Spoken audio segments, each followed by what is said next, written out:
What's up guys, this is Ray, and it's a little late with this video, but you know, better late than never. But I want to talk about the theatrical releases of Japanese movies, which will be coming out in March 2021. Now this is continuing off of the series which I started off last month, in which I just talk about what's coming out, because I think for many fans who don't live in Japan, they don't really know what's coming out in the theaters the month of. Rather, they find out about it after the fact or when it finally hits the internet. But anyways, yes, just for those of you guys who don't know, there are going to be some movies I might have missed when I'm mentioning these movies. Like last month, I think I found out after the fact that there was a new Sailor Moon movie that came out last month, as well as the new Detective Conan movie. Apologize for not mentioning those. But just to clarify on what I use to get the information of these releases is I look through websites of the big movie theater chains which I usually attend. Like these specific chains have theaters all throughout Tokyo, if not the country, so I'm pretty sure they're reliable information, but there are also a lot of smaller independent movie theaters here and there, and also some anime movie theaters too, which I don't usually look at the home pages because I don't usually go to those movie theaters to watch any of these movies. So, but yes, without further ado, let's talk about the releases of Japanese movies which were coming out in March 2021. So at the recording of this video, it's already the first weekend of March. And so the movies I'm going to mention are already in the theaters, but we're going to be talking about movies first which have come out on Friday, March 5th. And the first of which is a type of movie which I don't usually talk about on this channel, mainly because it's a movie episode of a TV drama. And the name of the movie is The Sun Does Not Move. Once again, please forgive me for looking at my notes because I don't memorize information of all these movies. There's more than 10 movies on this list, so can't really, it's hard for me to memorize each and every one's bit of information. Anyways, The Sun Does Not Move, the movie episode. I always call movie episodes, call it what you will. But this movie episode is directed by Hasumi Eiichiro and stars the two leads from the TV drama, who are Fujiwara Tatsuya and Takuichi Ryoma. And just briefly going over the synopsis, it's about a pair of spies who are in a struggle over some information regarding some solar energy technology. And there's this conspiracy behind this, behind the usage or the distribution or whatever of this tech, and it threatens to shake Japan's economic and political world. So these two spies are at the forefront of this conspiracy. Well, not conspiracy, at least behind the solving of this conspiracy. And the next movie I'm going to talk about, it's another movie episode of a TV anime. Another kind of movie which I don't talk about usually on this channel, unless I'm a huge fan of the anime or I'm up to date, but otherwise I don't usually talk about them. Anyways, anime is Aria. And the name of the movie is Aria the Corpuscle. I can't even pronounce it. It's called Aria the Corpuscle. And it's directed by Sato Junichi and Natori Takahiro. And I did watch the first season of the anime back in college 15 years ago, apparently. Apparently this movie is being released to celebrate the 15th year of the series. So I've watched the first season. I genuinely liked it. It was nice and peaceful, a bit of slice of lifey, and it's about this girl who, you know, it takes place on Mars way in the future when Mars is full of water and it's now renamed Aqua. And it's about this girl who wants to be a gondolier because the whole the area which the story takes place in, it looks a lot like Venice, Italy, where there's a lot of canals and there are people like tour guides, not tour guides, gondoliers who ferry people around the city. And it's about this girl who wants to make it big and her daily adventures, and just, you know, all the different things that come across her mind. I think I think the movie is going to basically continue that kind of format. Like, if it's not broken, don't fix it, right? But I probably won't check it out just because I'm not caught up with any of the seasons beyond the first. So, but I mean, this is going to be for the fans of the series. The next movie, I think it's a smaller release just because I could barely find information about it, but the name of the movie is No Call, No Life. It's a romantic drama, which also seems to be a little bit of a thriller, a bit of a thriller twist to it. At least that's what the trailer makes you think. But it's directed by Higashi Aya, and it stars Yuki Mio and Inoue Yuki. And No Call, No Life. It's about these two troubled teens, these two troubled high school students who meet and fall in love. And so as you can tell, it's probably not a movie which I'm going to be watching in the theater, but it kind of has a few mysteries behind the drive of the narrative. Like the main girl is guided by this voicemail message she has kept on her phone. I think she has kept on her phone for a while, and it leads her to meeting this boy. And the boy is like the most troubled teen at school. He's always just getting into, not mischief, if you will, but into run-ins with the cops. But these two teens have their own, troubles at home that they're dealing with, and they find each other. They find companionship in each other. And the whole idea, I guess, at least judging from the trailer, behind their romance is that even though they feel alone separately in the world, once they're together, there's nothing that they can be afraid of because they have each other. All right, those were the movies that came out on Friday, March 5th. Now we're going to go ahead a little bit to Monday, March 8th. And I think, what the hell? Monday? But that's a weird, really, really unusual day to release a movie. But coming out on March 8th is the new Evangelion movie, the fourth movie. In Japanese, it's called Shin Evangelion.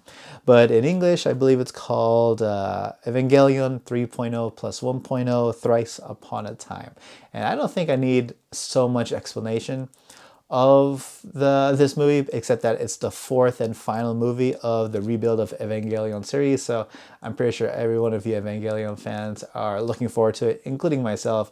I've only seen the TV series, admittedly. I need to just binge the previous three movies before watching this. They've been showing the previous three movies on Japanese TV, like leading up to what was going to be the original release date last month of this new Evangelion movie. But it's finally coming out, and it's coming out on a Monday, and which kind of sucks because I can't watch it during the week because of the pandemic, because of the current state of emergency. All the movie theater chains are showing anything past 8 o'clock, at least right now at the moment of this recording.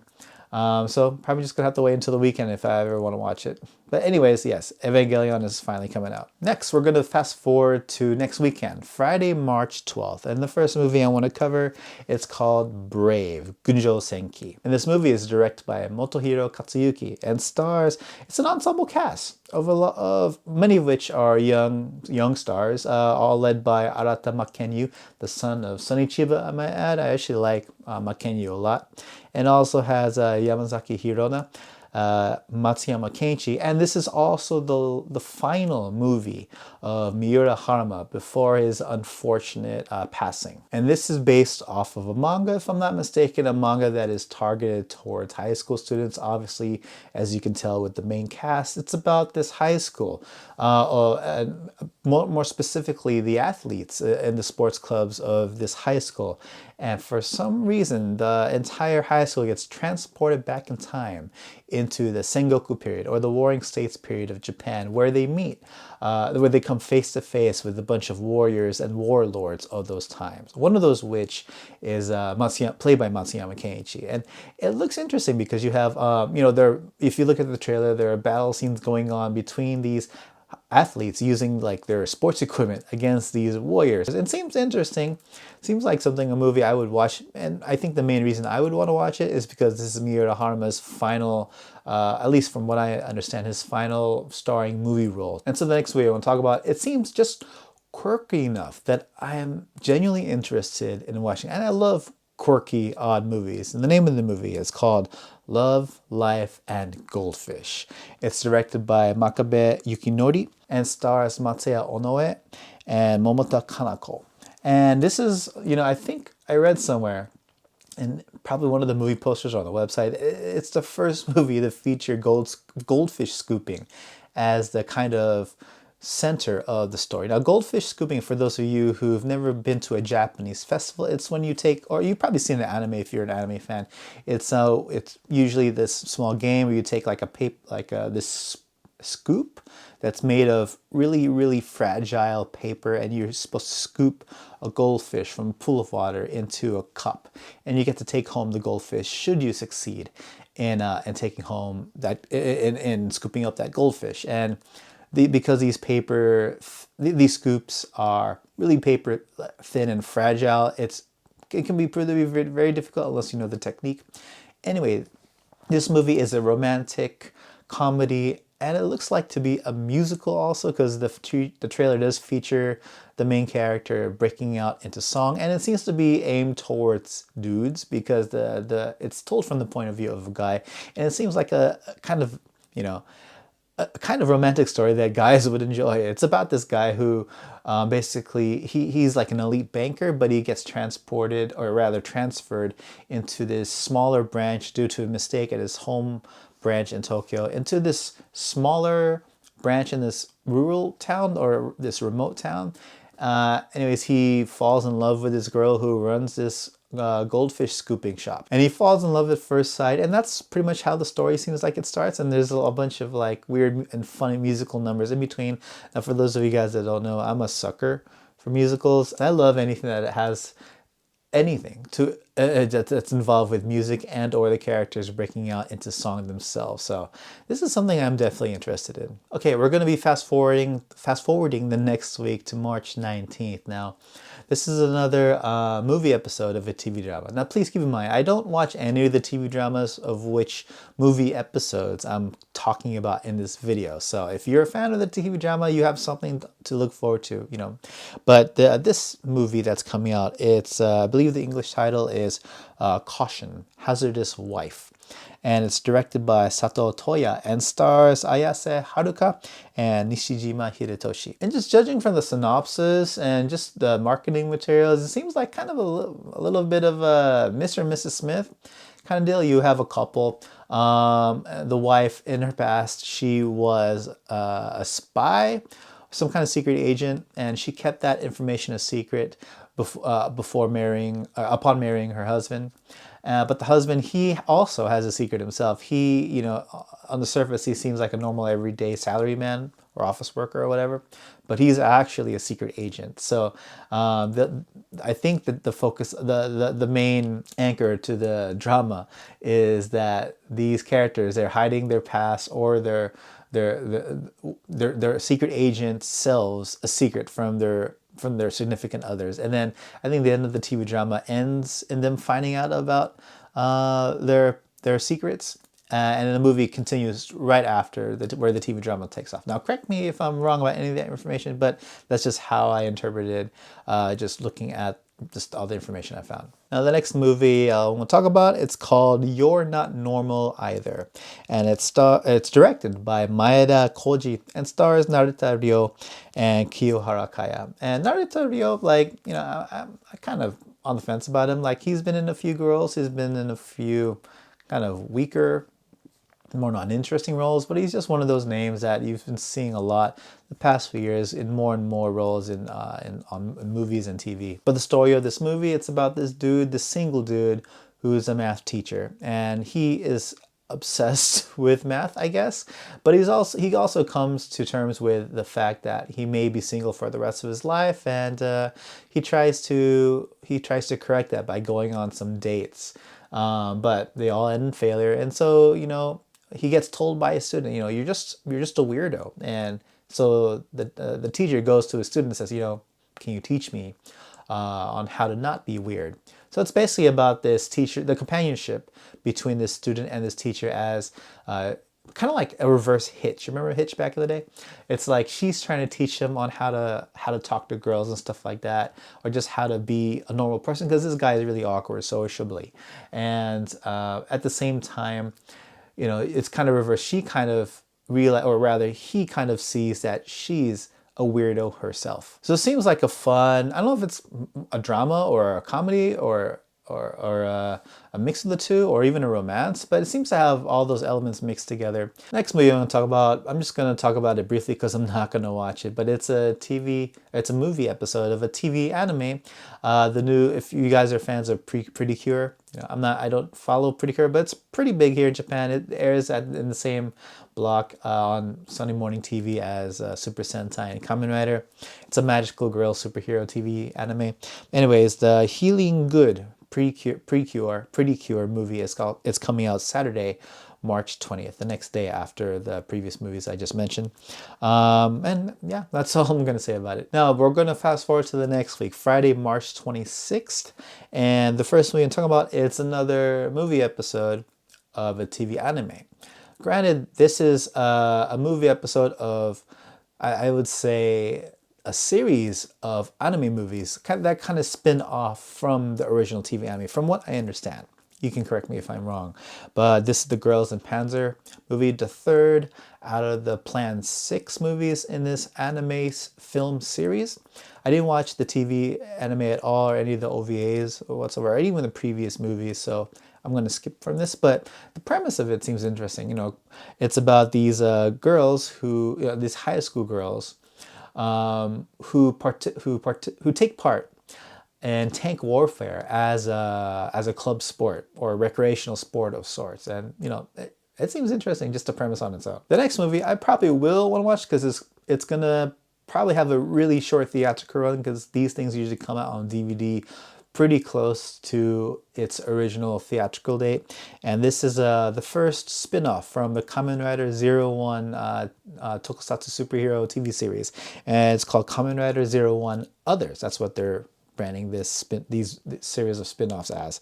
And this one focuses on, this one is called Kamen Rider Metsubo Jinrai. And MetsuboJinrai.net were some of the bad guys that were featured in the original TV series. So this spin-off features the 4 members of that bad guy group. And I absolutely love Kamen Rider 01, first of all, and also I love the members of MetsuboJinrai.net. So this focuses on one of the members getting kidnapped and being exploited by the CEO of this corporation, Zaya.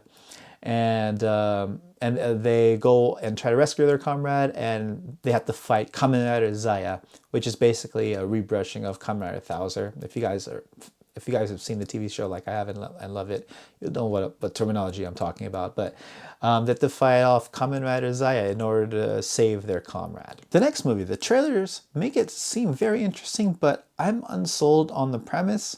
But it looks like it's going to be a fun movie regardless. It's called Kiba, The Fangs of Fiction, and it's directed by Yoshida Daihachi. And it stars an ensemble cast. There are so many big names in this movie, but they're all led by Oizumi Yo and Sato Koichi, 2 of which are also big names. Now, it seems like the premise of Kiba, The Fangs of Fiction is about this editor of this magazine, and he finds out his magazine is going under. So he tries to do anything and everything to keep his magazine alive, and that involves a lot of deception, a lot of treachery, not treachery, but a lot of just BSing his way into keeping his magazine alive. But it seems like everyone he interacts with, whether it's staff at his own magazine or the people, maybe investors or just third parties he's trying to help convince keep his magazine alive, they all have their ulterior motives. Everyone is portrayed as a dirty character in this movie, so everyone is working towards their own goals, and it all just clashes together. And the trailers make it look very fun. Like, who do you believe? Who, in a game that's like they promote it as like this game of this battle of lies and wit. Who's going to come out on top. So the premise, the idea seems a little lackluster, but just the way it's going to be delivered seems like a lot of fun. Then the next movie I'm going to talk about, it's also one of those smaller, quirky movies which I can't find little to no information of, but probably because it's a smaller, maybe independent movie. But it seems quirky enough that it really piques my interest. It doesn't have an English title that I could find for the life of me, but the Japanese title is called Kimajime No Boniari Senso, which roughly translates to the over-serious, or the kind of, what's Boniari? Absent-minded war of the over-serious musical troupe, roughly speaking. There's a lot more nuance to it, but it's directed by Ikeda Akira and stars Maehara Ko. And it's about this small town who the majority of the town, they have military soldiers. I'm not sure exactly which time period this takes place in, but this town is full of soldiers who from 9 to 5, they just shoot unknown targets on the other side of the river. They're like isolated from the rest of the world by this river, and they spend 9 to 5 just shooting whatever, just shooting bullets across the river. They don't know why. And then one day, some person comes into town and says he's been transferred into the musical division of this military troop. And so, you know, I think part of the movie is building up this musical troupe in a fun and weird way. But at the same time, nobody actually knows what's beyond the river, but they keep shooting regardless because that's all they know what to do in life. And what's interesting to me about this movie is that just reading through the website, it's supposed to represent kind of like mankind's natural fears of the unknown. Like, you don't know what's on the other side of the river, so you're not going to go past it. You're just going to keep shooting at it regardless of knowing what's beyond it or not. But anyways, yes, those are roughly the movies I could find that are coming out March 2021. Do you guys know of any other movies that are coming out? Please let me know in the comment section below. Also, if I've managed to say any kind of information that's incorrect, wrong, whatever, please let me know. I'm pretty good at making mistakes, and you guys are pretty awesome at pointing those out. Now, I haven't dropped any new reviews since last month, but I do have a bunch of video reviews already recorded and scheduled to release in an upcoming week, so stay tuned for that. So apologies again for just being a bit on the lazy side and releasing new content, but just bear with me and stay tuned. But yes, don't forget to like, share, and subscribe. Follow me on all the socials, and if you really dig the content, feel free to check out any of the other videos I've uploaded on the channel, and of course subscribing. That really helps the channel a lot. And much love to all my patrons over at Patreon who've stuck with me since day one, and even through this period of time which I haven't uploaded much content. I promise I'll address those very soon to you guys. But for the rest of you, yes, thank you for watching. I hope to catch you all again in the next video. Take it easy.